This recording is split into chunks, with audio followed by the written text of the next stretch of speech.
Changing the subject from self-image, I'm going to start talking about personal trust and acceptance, which is a very important factor in doing business effectively in Japan. As you have learned from your reading, I think it was titled Working as an Engineer, a working guide for an engineer in Japan. The subtitle I have up here is Business is Run on Person-to-Person Basis, which is a little quote that I got from your reading. And I want to introduce you to four, let's say, key words that might help you understand how Japanese business works. The first one is kone. This is short for connection, and your reading has taught you that in order to get an employment, you need to know someone in the company who might back you up so that you'll be hired. But in any case, business is done with kones. So if you know somebody, or if you're introduced to somebody by someone you know, you're more likely to be doing business with that person or company in Japan. The second term is nemawashi. This literally means root building. What you might do as a businessman is go talk to one of your customers and ask him what he feels about your proposal. He might say, well, I agree with you, or I disagree with this part. Or he might tell you, well, I agree with this part, but so-and-so in so-and-so department disagrees, so you might want to go talk to him. And then you would go talk to this other person, and then you would try to get his agreement, and another person, and so on, until you have reached a consensus by this root building. And by the time the organization is ready to make a consensus as a whole, you already have everybody's consent.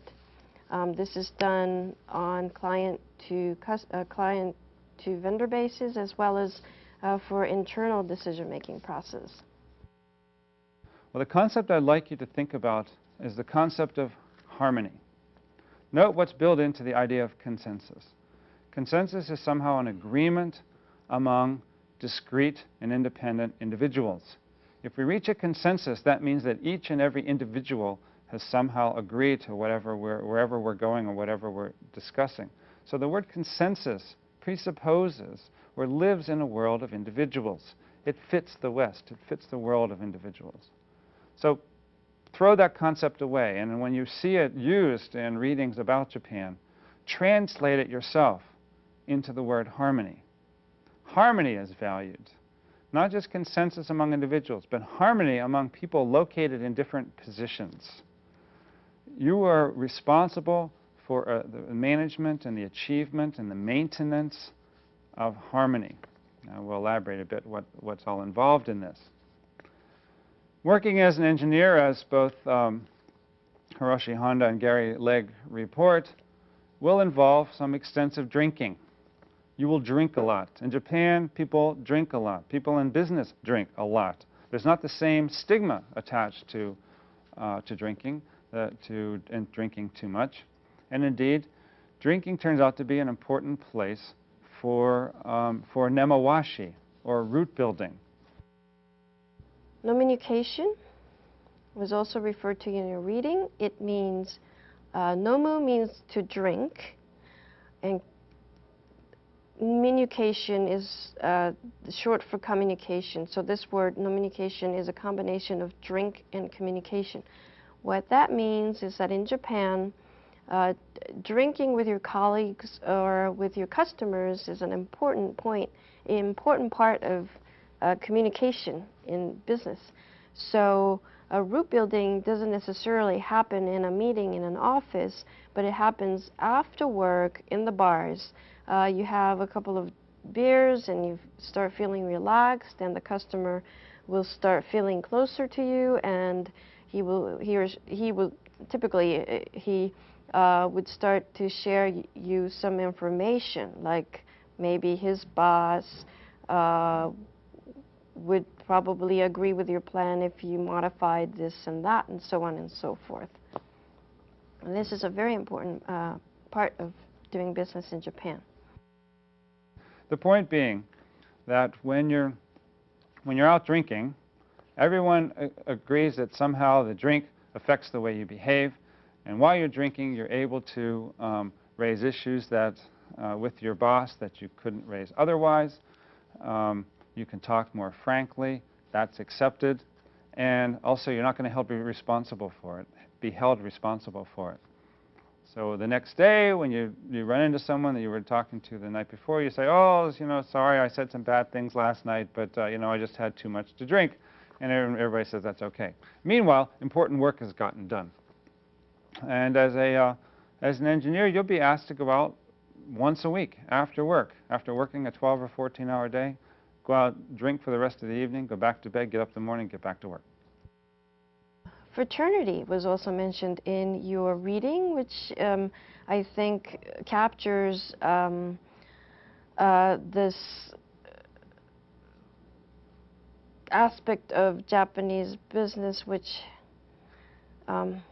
has to do with hierarchy and with group decision-making and interdependency. Fraternity is a combination of responsibility on the part of the senior person and dependency on the part of the junior person.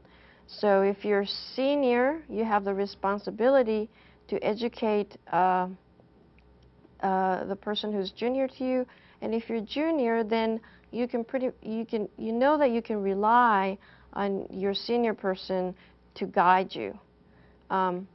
And this is done internal to the organization as well as intra-organizationally, which means that this interdependency is not just within the company, but amongst the companies. So if you are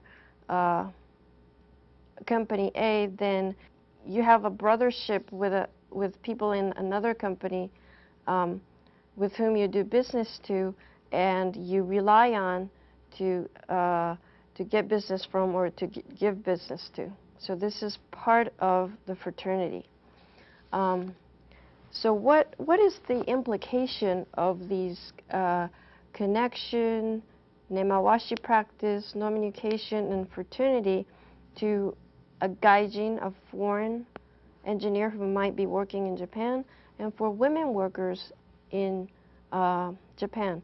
It makes it very difficult for them to become part of this network. As a gaijin, you may not have the connection. As a woman, you may not be able to participate in nomunication.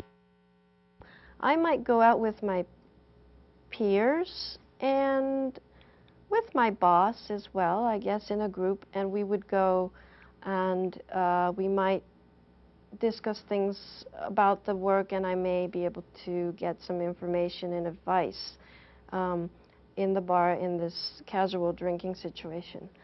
I may or may not be able to go out with my customers and do the same. Well, as they move up the ladder, the Japanese men would, for instance, become marketing manager, take out your customer who has the decision-making power to a nomunication circumstance and do business negotiations there. Now, as a woman, it would be difficult for me to be a marketing manager and do business with a customer in that manner, because as you become more of an executive, you're taken out and entertained at perhaps an expensive bar where not only you drink, but you may have hostesses who are entertaining you, entertaining the customers. And it would be quite awkward for me, at least, to go out into these social places and have a drink with my customer. So it would be my choice to not do this, and it would be a very difficult place for a woman who would like to have this kind of position in Japan. Of course, I should mention that with the economic downturn, the recreation budget that's spent for Japanese companies are declining, so this may or may not open up some spaces for Japanese women managers, marketing staff to conduct business in other ways. Therefore, the barriers for gaijins and women to enter into this business network, I would say, is fairly high. So how would you, as a gaijin or a woman, earn trust and get accepted to the group? For a woman to become an effective marketing person or manager, she would have to win a customer's confidence in a different way. For instance, with her talents, with her trust, reliability, and skills, and so on. As an engineer working in Japan, and this is a really crucially important point, I think, you're always in the midst of hierarchy. Put these concepts together, harmony and hierarchy. Unlike the West, unlike a world where the dominant image is individualism, people are never equal. Unlike the West, where people claim or live with this image of equality, the Japanese don't live with such an image. One is always higher or lower than someone else. Remember the examples of bowing in the film.